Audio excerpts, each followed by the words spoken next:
राष्ट्रीय Swayamsevak Sangh RSS America में एक खुफिया मिशन चला रहा था।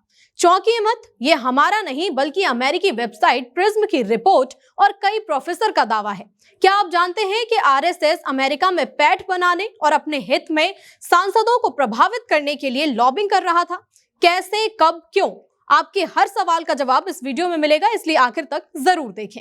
नमस्कार, आप देख रहे हैं सत्य हिंदी और मैं हूं आपके साथ कृति सिंह। अमेरिका की एक रिपोर्ट में यह खुलासा हुआ है कि राष्ट्रीय स्वयंसेवक संघ आरएसएस ने अमेरिका में lobbying firm square pattern box को नियुक्त किया ताकि अमेरिकी कांग्रेस के सदस्यों को प्रभावित किया जा सके। लेकिन अब इस फर्म ने खुद ये खुलासा किया है कि अब इसने आरएसएस के लिए काम करना बंद कर दिया है। आगे बढ़ने से पहले लॉबिंग क्या होती है ये समझ लीजिए। लॉबिंग का मतलब है सरकार या नेताओं को मनाने की कोशिश करना ताकि वे मनाने वाले के हित में ही फैसले लें। अब इसी काम के लिए आरएसएस ने वॉशिंगटन डीसी की lobbying firm square pattern box को अमेरिका में लॉबिंग करने के लिए रखा। इस काम के लिए फर्म को $3,30,000 भी दिए गए थे। शुरुआती दस्तावेजों में बताया गया कि फर्म को स्टेट स्ट्रीट स्ट्रेटजीज ने आरएसएस की तरफ से रखा था, लेकिन बाद में दिसंबर में इन दस्तावेजों में बदलाव कर दिया गया और अब आरएसएस की जगह विवेक शर्मा का नाम क्लाइंट के तौर पर दिखाया गया है।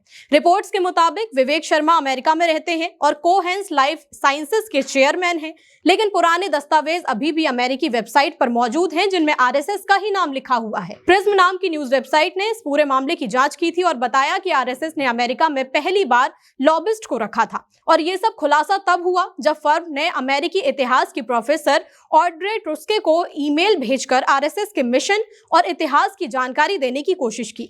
फर्म ने लिखा कि हमारी टीम को हाल ही में आरएसएस ने नियुक्त किया है ताकि अमेरिकी कानून बनाने वालों को आरएसएस के मिशन और प्रभाव के बारे में जानकारी दी जा सके, क्योंकि संगठन अपनी शताब्दी मना रहा है। इस प्रयास के लिए हमें आरएसएस के इतिहास और इसके साथ जुड़े ऐतिहासिक विवादों को समझना जरूरी है। ईमेल पाने के बाद ऑड्रे भी चौंक गई और उन्होंने सवाल उठाते हुए एक्स पर लिखा कि अमेरिका में आरएसएस के लिए काम कर रही लॉबिंग फर्म ने सार्वजनिक जांच के बाद अपना काम बंद कर दिया है। लेकिन यहाँ अब भी कई सवाल बाकी हैं कि आरएसएस ने इसके लिए पैसा कैसे दिया, अमेरिकी फर्म ने फारा कानून के तहत खुद को दर्ज क्यों नहीं कराया, यह फर्म अब भी कानूनी नियमों से क्यों बच रही है और फर्म ने मुझे ईमेल क्यों किया। आपको बता दें कि इससे पहले जब यह खबर आई कि आरएसएस ने पहली बार अमेरिका में लॉबिस्ट रखा है तो भारत में भी इस पर राजनीतिक विवाद हुआ। कांग्रेस नेता जयराम रमेश ने कहा कि यह देश हित के खिलाफ है। वॉशिंगटन डीसी स्थित think tank centre for the study of organised hate के संस्थापक और निदेशक रकीब हामिद नाइक ने कहा कि आरएसएस भारत में अक्सर बिना पारदर्शिता के काम करने का आदी हो चुका है और उसे लगा कि वो अमेरिका में भी चुपचाप लॉबिंग करने का ये तरीका अपना सकता है, लेकिन यहाँ ऐसा नहीं चल पाएगा। अमेरिका में लोगों का मानना है कि आरएसएस भारतीय राजनीति में मुख्यधारा की ताकत बन गया है, लेकिन वैश्विक स्तर पर इसे अभी भी फांसीवादी पैरामिलिट्री समूह के रूप में ही देखा जाता है। वहीं आरएसएस के प्रवक्ता सुनील अंबेकर ने इन आरोपों से इनकार किया और कहा कि आरएसएस ने अमेरिका में किसी लॉबिंग फर्म को नहीं रखा है और ना ही हमने अमेरिका में ऐसा कोई मिशन चलाया है। अपनी बात को साबित करने के लिए आरएसएस के तथ्य ये हैं कि हम अमेरिका में पंजीकृत संस्था नहीं है और ना ही हमारे पास कोई बैंक खाता है, तो हम पैसे का लेन देन करेंगे कैसे। हालांकि एक सप्ताह बाद आरएसएस की प्रकाशित पत्रिका ऑर्गेनाइजर ने एक लेख प्रकाशित किया जिसमें खुद लॉबिंग के मामले को स्वीकार किया गया। लेख में कहा गया कि आरएसएस की पहुंच पूरी तरह से एलडीए के तहत प्रकाशित है और ये कई सांस्कृतिक और धार्मिक संगठनों द्वारा अपनाए गए मॉडल की तरह है, लेकिन बाद में ऑर्गेनाइजर ने ये खुद ही लेख अपना हटा दिया। इसके बाद ये सवाल भी उठे कि इन फर्मों ने खुद को अमेरिका के विदेशी एजेंट कानून फारा के तहत दर्ज क्यों नहीं कराया, क्योंकि उन्होंने खुद ही सिर्फ लॉबिंग डिस्क्लोजर एक्ट एलडीए के तहत दर्ज कराया था।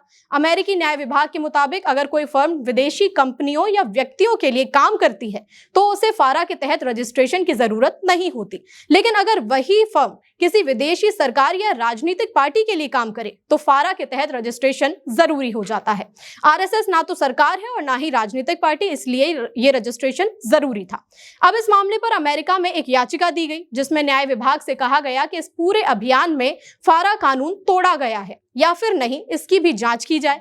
बहरहाल ये पूरा मामला कई सवाल खड़े करता है। क्या आरएसएस ने वाकई अमेरिका में लॉबिंग कराई? अगर कराई तो पैसा किसने और कैसे दिया, और अगर नहीं कराई तो अमेरिकी दस्तावेजों में उसका नाम कैसे आ गया? इस मुद्दे पर आपकी जो भी राय हो हमें कमेंट करके बताइए। साथ ही वीडियो को लाइक शेयर जरूर करें और साथ ही चैनल को सब्सक्राइब भी कर लें। फिलहाल के लिए इतना ही। नमस्कार। Copyright disclaimer under Section 107 of the Copyright Act 1976. Allowance is made for fair use for purposes such as criticism, comment, news reporting, scholarship, and research. Fair use is a use permitted by copyright statute that might otherwise be infringing.